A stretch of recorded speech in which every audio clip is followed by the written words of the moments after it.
Tuesday to you. Thank you for joining us.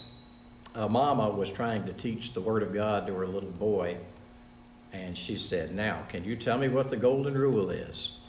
And the little guy said, "Do unto others before they do one to you." Well, Mama decided she needed to work on that a little bit more with him. But I was always taught the King James Version, and that was do unto others as you would have them do unto you. The New American Standard says, "In everything, therefore, treat people the same way that you want them to treat you. This is the law and the prophets." So Jesus was saying the Old Testament is all fulfilled in love. Love the Lord your God and love your neighbor.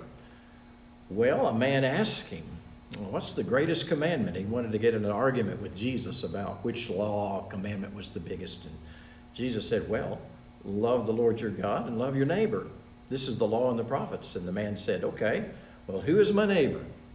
He was hoping to justify himself because they were taught in that day and time by a lot of rabbis that your neighbor was just a fellow Jew.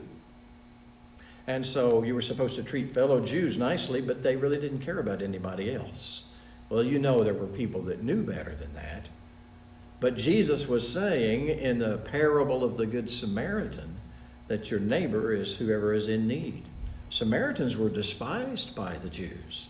And yet Jesus said there was a man who got beaten up and robbed and left for dead, and two Jewish leaders walked by on the other side and didn't do anything for him.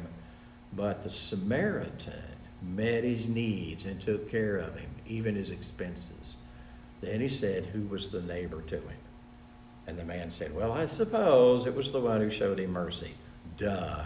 Well, of course it was. And so Jesus is saying in Matthew 7:12, the golden rule, here's the practical part of loving your neighbor as yourself.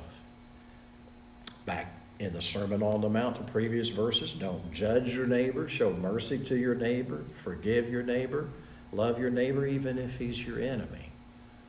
Go the second mile for your neighbor, and you'll show the love of Jesus Christ in practical ways.